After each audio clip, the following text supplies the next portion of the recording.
गुलाबी सर्दी के दस्तक के साथ ही गुलाबी शहर में रैन बसेरे लगना शुरू हो गए। हेरिटेज नगर निगम और ग्रेटर नगर निगम ने शहर में करीब 14 जगहों पर अस्थायी रैन बसेरे बनाए हैं। बाहर से आने वाले और असहाय लोगों को सर्दियों में इन रैन बसेरों में सहारा मिल सकेगा। देखिए ये खास रिपोर्ट।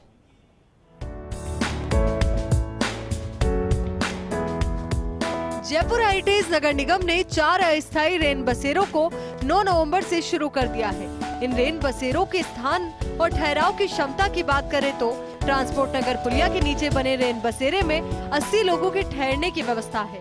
खासा कोठी पुलिया के नीचे वाले रेन बसेरे में 100 लोगों के ठहरने की व्यवस्था है। परमानंद हॉल सहकार मार्ग के रेन बसेरे में 50 लोगों के रहने की व्यवस्था है। हसनपुरा पुलिया के नीचे वाले रेन बसेरे में 50 लोगों के रहने की व्यवस्था है। वहीं जयपुर ग्रेटर नगर निगम ने भी 10 अस्थायी रेन बसेरे बनाए हैं। रामनिवास बाग के पीछे वाले रेन बसेरे में 150 लोगों के रहने की व्यवस्था है। जेके लोन अस्पताल के गेट के पास वाले रेन बसेरे में 100 लोगों के रहने की व्यवस्था है। जेके लोन के पास केयरवेल के सामने वाले रेन बसेरे में 100 लोगों के रहने की व्यवस्था है। गांधीनगर रेलवे स्टेशन के सामने वाले रेन बसेरे में 50 लोगों के रहने की व्यवस्था है। जीटी पुलिया के नीचे वाले रेन बसेरे में 50 लोगों के रहने की व्यवस्था है।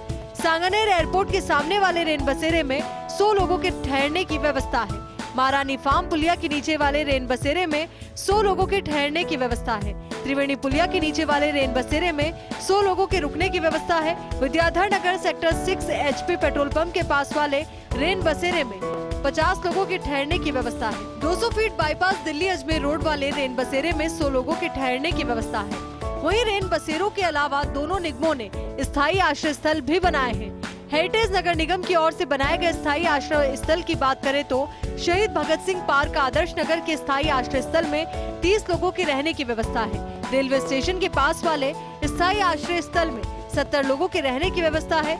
दूध मंडी पानीपेच तिराहा के स्थायी आश्रय स्थल में 50 लोगों के रहने की व्यवस्था है। विद्याधर नगर जोन कार्यालय के पुराना भवन में स्थायी आश्रय स्थल में 40 लोगों के रहने की व्यवस्था है। झोटवाड़ा स्थित वृद्धाश्रम के स्थायी आश्रय स्थल में 40 लोगों के रहने की व्यवस्था है। गोविंद देव जी मंदिर के पास वाले स्थायी आश्रय स्थल में 40 लोगों के रहने की व्यवस्था है। ग्रेटर नगर निगम की ओर से बनाए गए स्थायी आश्रय स्थल की बात करें तो बांगड़ अस्पताल परिसर में गांधी घर के स्थायी आश्रय स्थल में 70 लोगों के रहने की व्यवस्था है। लाल कोठी महिला छात्रावास के पीछे वाले स्थायी आश्रय स्थल में 40 लोगों के रहने की व्यवस्था है। स्टेडियम रोड सांगानेर स्थित नगर निगम का पुराना भवन के स्थायी आश्रय स्थल में 50 लोगों के रहने की व्यवस्था है। थड़ी मार्केट के स्थायी आश्रय स्थल में 50 लोगों के रहने की व्यवस्था है। झालाना बाईपास सुलभ कॉम्प्लेक्स के पीछे वाले स्थायी आश्रय स्थल में 50 लोगों के रहने की व्यवस्था है। जगतपुरा रेलवे स्टेशन के सामने वाले स्थायी आश्रय स्थल में 30 लोगों के रहने की व्यवस्था है। पुराना पंचायत भवन भाकरोटा के स्थायी आश्रय स्थल में 30 लोगों के रहने की व्यवस्था है। साल की तरह से मोती डोंगरी टेम्पल से इनका भोजन आता है।